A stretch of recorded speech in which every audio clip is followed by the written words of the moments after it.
Good morning dear doctors. आज हम लोग एक केस की मदद से काली कार मेडिसिन के कुछ सिम्टम्स को समझने की कोशिश करेंगे, कुछ रूब्रिक्स का स्टडी करेंगे। Lady patient, age 42 years approx, suffering from aphthae in the mouth. इस पेशेंट ने आकर के कहा कि सर पिछले कई महीनों से मुझे मुंह में छाले होते रहते हैं, खाने के टाइम जलन होती है, सर अच्छे से खा भी नहीं पाती हूँ। मैंने कहा ठीक है, और कुछ? ये घुटने में भी दर्द होते रहता है, बैठ करके उठती हूँ तो ज़्यादा दर्द होता है। मैंने कहा ठीक है, और कुछ बोलना है? तो पेशेंट ने कहा कि सर पिछले 2 दिनों से मुंह में तकलीफ़ ज़्यादा थी, तो मैंने शीशे में आईने में सर अपना मुंह खोल करके देखा तो सर मुझे बहुत सारे छाले नज़र आए। तब से सर मन में सर एक डर बैठ गया, सर मन घबरा गया अंदर से कि अंदर कुछ हो तो नहीं रहा है, सर क्या हो जाएगा अंदर में। तब से सर मन अंदर से सर डर गया है, यही मन में टेंशन रहता है कि अंदर कुछ हो तो नहीं जाएगा। मैंने बोला ठीक है, कोई बात नहीं। पेशेंट ने फिर कहा कि पहले से अभी दर्द ज़्यादा हो रहा है। इतना कहते कहते पेशेंट को रोना आ गया।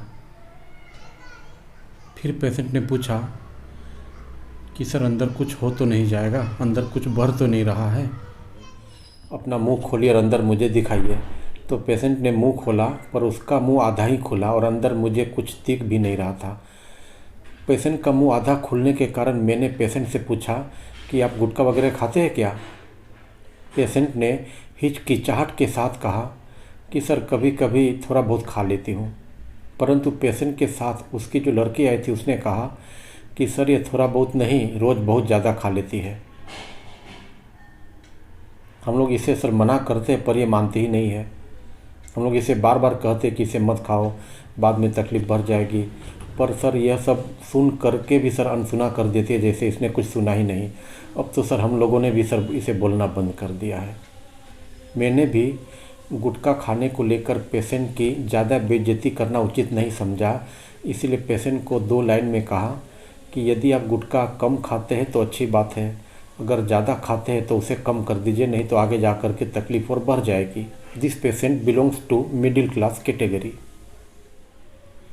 The medicine Kali Carb was given in 200 potency, 3 doses, half an hour interval. जब पेशेंट नेक्स्ट विजिट में आया तो उसने कहा कि सर पहले से भी अच्छा लग रहा है।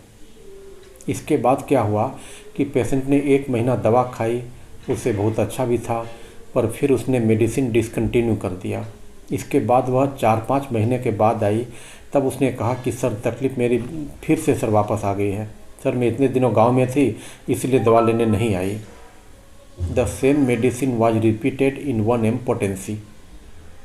और मेडिसिन को रिपीट करने के बाद पेशेंट ने नेक्स्ट विजिट में कहा कि सर पहले से अच्छा है। इस मेडिसिन ने फिर से क्विक रिस्पॉन्स दिया और फिर मैंने इसी मेडिसिन को कंटिन्यू किया, मतलब वेट एंड वॉच किया और रूटीन मेडिसिन चालू रखी। लगभग 5-6 महीनों में पेशेंट ऑलमोस्ट ऑल राइट हो गया। फिर भी मैंने उसे 2 महीना मेडिसिन ज़्यादा दी और अभी लगभग 1 साल आने को है, पेशेंट का सब कुछ अच्छा है। अभी तो पेशेंट ने गुटखा खाना भी बंद कर दिया है। Now we see why this medicine was prescribed, what are the rubrics I have taken into account. Frightened, easily waking on, weeping from fear, anxiety in the dark, feigning to be sick. The only one medicine Kali Carb covers all these rubrics. Now we understand all the rubrics one by one. Frightened, easily on waking. इसमें क्या होता है कि इसमें patient सोया रहता है, परंतु शरीर से नहीं, मन से सोया रहता है, दिमाग से सोया रहता है, और किसी बात से, किसी घटना से या किसी बीमारी के बाद जब उसका मन उठ जाता है तो वह अचानक भयभीत हो जाता है, घबरा जाता है, डर जाता है अंदर से। इस पेशेंट के साथ भी कुछ ऐसा ही हुआ। जब पेशेंट को तकलीफ़ बहुत कम थी तब उसका ध्यान इस बीमारी पर नहीं जा रहा था, पर उसे पिछले कुछ दिनों से जब तकलीफ़ ज़्यादा हुई और उसने अपना मुँह आईने में देखा तब उसे समझ में आया कि बहुत सारे छाले हो गए हैं और वह अंदर से डर गया, घबरा गया, भयभीत हो गया। इतनी सारी तकलीफ़ को देख करके उसका सोया हुआ मन जग गया और उसका दिमाग तुरंत काम करने लगा, डर से भर गया। इसी तरह यदि किसी पेशेंट को किसी व्यक्ति ने उसकी बीमारी को लेकर कुछ नेगेटिव बातें कह दी तो पेशेंट का सोया हुआ मन उठ जाता है, घबरा जाता है, या किसी इन्वेस्टिगेशन रिपोर्ट के आने के बाद यदि उसमें कुछ एबनॉर्मलिटी आई तो भी पेशेंट का सोया हुआ मन अंदर से डर जाता है, घबरा जाता है और पेशेंट घबरा करके कुछ ना कुछ करना चालू कर देता है। कोई पेशेंट किसी डॉक्टर के पास में चला गया, कोई किसी फ्रेंड के पास में चला गया एडवाइस लेने के लिए कि क्या करूं क्या नहीं करूं। इस समय वह घबराई हुई स्थिति में रहता है। वीपिंग फ्रॉम पेन, इसमें पेशेंट बीमारी के कारण रोना चालू कर देता है और इस पेशेंट ने भी बीमारी की भयानकता को देखकर रोना चालू कर दिया और यह भयानकता थी anxiety in the dark, fear dark. यह रूब्रिक बहुत काम का है क्योंकि बहुत सारे पेशेंट आते हैं जो बीमारी के कारण रोना चालू कर देते हैं।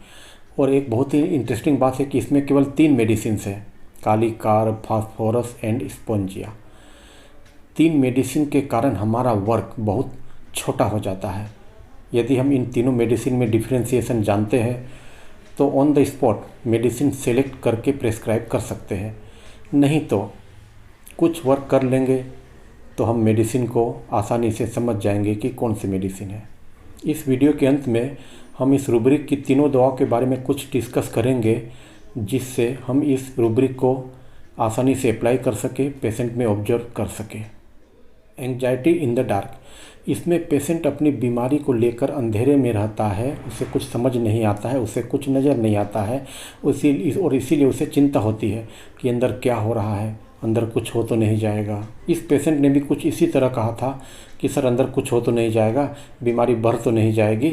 परंतु यदि फियर प्रोमिनेंट हो तो हम दूसरा रूब्रिक लेंगे, fear dark, feigning to be सिक।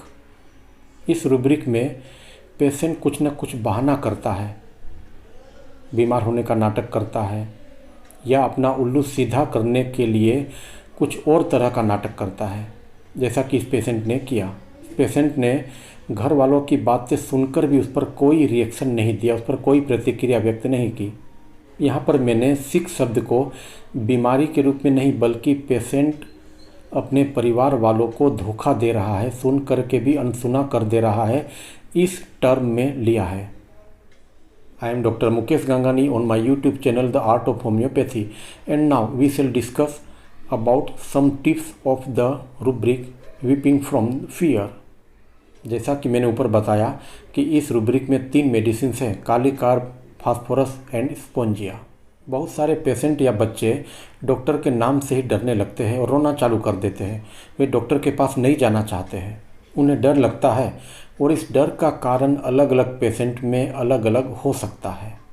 जैसे कि किसी पेशेंट के मन में डॉक्टर की इमेज एक डर की बनी हुई है, एक ब्लैक इमेज बनी हुई है कि वह डॉक्टर नहीं कसाई है।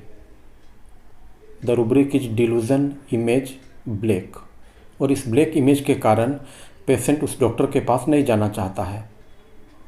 कई बच्चे या पेशेंट दूसरे लोगों की बातों पर विश्वास कर लेते हैं कि यह डॉक्टर ऐसा है, वह डॉक्टर वैसा है, अथवा यह डॉक्टर ऐसा करता है, वह डॉक्टर वैसा करता है, यह डॉक्टर जाने पर सबसे पहले इंजेक्शन देता है, वह डॉक्टर कुछ नहीं सुनता है, सीधे ऑपरेशन कर देता है। तो इस कारण से भी कुछ पेशेंट दूसरों की बातों पर आंख बंद करके विश्वास करके डॉक्टर के पास नहीं जाना चाहते हैं, नाइव, क्रेड्यूलस। बहुत से पेशेंट के मन में ऐसा आता है कि पता नहीं डॉक्टर के पास ट्रीटमेंट के लिए जाएंगे तो वह क्या कहेगा, क्या करेगा मेरे साथ, क्या करेगा बीमारी को लेकर के। यहाँ पर उन्हें डॉक्टर से डर लगता है, उसकी एक्टिविटी से डर लगता है। Anxiety in the dark, fear dark, and the medicine is phosphorus. The rubrics are fear, doctors, weeping from fear. The medicine is phosphorus. बहुत सारे पेशेंट मेडिकल इन्वेस्टिगेशन या मेडिकल एग्जामिनेशन नहीं कराना चाहते, इसलिए वे वहाँ जाने से डरते हैं। बहुत सारे बच्चे भी स्टेथोस्कोप या थर्मामीटर हम जब लगाते हैं तो रोना चालू कर देते हैं, डरने लगते हैं कि पता नहीं ये डॉक्टर क्या करने वाला है। और बहुत सारे पेशेंट, कमज़ोर पेशेंट उस समय डर करके रोना चालू कर देते हैं जब डॉक्टर उनसे कहता है कि शर्ट कि नीचे वाले बटन खोलो, शर्ट को ऊपर उठाओ, देखिए तुम्हारे पेट में क्या है, कहाँ दर्द हो रहा है। तो इस डर से भी वे रोने लगते हैं। यह दवा भी फास्फोरस है। Fear medical examination, weeping from fear. कुछ पेशेंट को इंजरी का डर लगता है और इस कारण वे रोने लगते हैं। यह इंजरी इंजेक्शन की भी हो सकती है, ऑपरेशन की भी हो सकती है, या अन्य किसी हार्म के कारण भी हो सकती है, किसी डैमेज होने के डर के कारण भी हो सकती है। और इस कारण से पेशेंट के इमोशन रोने जैसे हो जाते हैं। पेशेंट रोने लगता है। रोने का मतलब ऐसा नहीं है कि पेशेंट की आंखों से आंसू निकले, उसके मुंह से आहें निकले, परंतु हम इसे मेटाफोरिकली समझेंगे तो पेशेंट की अवस्था रोने के इक्विवेलेंट हो जाती है, रोने जैसी हो जाती है। रोना एक तरह की कमजोरी है, सरेंडर करने जैसा है। पेशेंट अंदर से कमज़ोर हो जाता है, परंतु अंदर से विरोध चालू रहता है, वह उसे फुल्ली एक्सेप्ट नहीं करता है। सोचता है कि रोने से अंतिम समय तक शायद मैं बच जाऊं। बहुत सारे पेशेंट इसे एक हथियार के रूप में भी इस्तेमाल करते हैं। The rubrics are fear of being injured, weeping from fear, the medicine is kali carb. यह दवा कालीकार्ब यहाँ पर स्ट्रामोनियम और हाइस्यामस के बहुत नज़दीकी से गुजर जाती है, क्योंकि हाइस्यामस और स्ट्रामोनियम में भी बच्चे या पेशेंट इसी तरह डर के मारे रोने लगते हैं, इंजेक्शन के डर के कारण रोने लगते हैं। परंतु हम यहाँ पर यदि इन तीनों मेडिसिन के डीडी को समझते हैं तो हमें कोई प्रॉब्लम नहीं होगी। और मैं यहाँ पर इन तीनों मेडिसिन का डीडी इसीलिए नहीं करना चाहता हूँ कि स्ट्रामोनियम और हाइस्यामस के बहुत सारे वीडियोज़ मेरे चैनल पर भी है और अन्य डॉक्टर्स के चैनल पर भी अवेलेबल है। आप उन्हें एक बार फिर से सुन लें ताकि यह वीडियो लंबा न हो। कालीकार्ब के बारे में हम लोग कुछ और नया सीखते हैं। इसका एक और ही बहुत ही इंटरेस्टिंग रूब्रिक है, क्लोजिंग आई अमेलियोरेशन।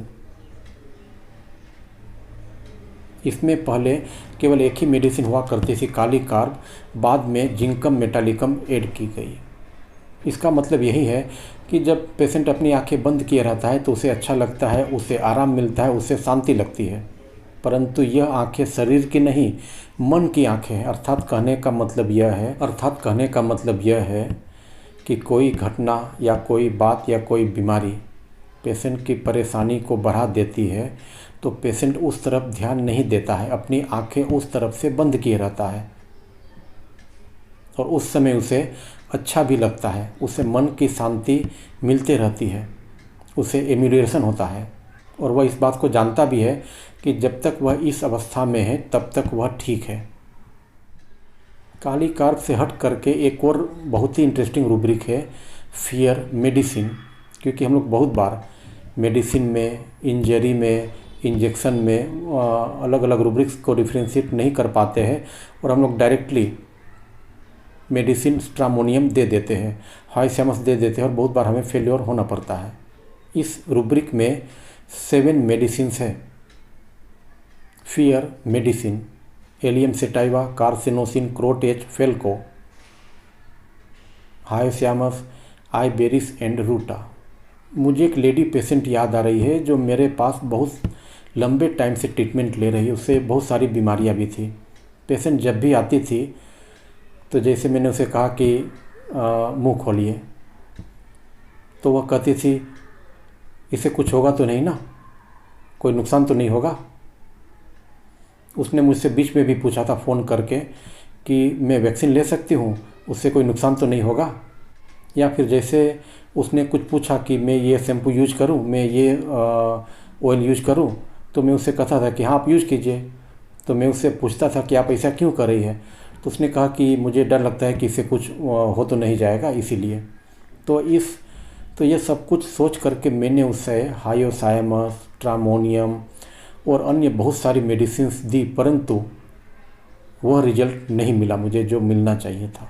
बाद में मैंने उसे एलियम सेटाइवा मेडिसिन 200 पोटेंसी में दी और उसके बाद उससे बहुत अच्छा इम्प्रूवमेंट हुआ, बहुत अच्छा। The rubrics are fear medicine of being unable to bear any kind of medicine, fear medicine, taking too much of medicine. वह ऐसा भी कहती थी कि बहुत सारी मैं दवा लेती हूँ, इसीलिए मुझे लगता है कि कुछ हो तो नहीं जाएगा, कभी एलोपैथिक लेना पड़ता है मुझे मजबूरी में, कभी कोई तकलीफ़ ज़्यादा हो गई तो। Okay dear doctor, see you again very soon.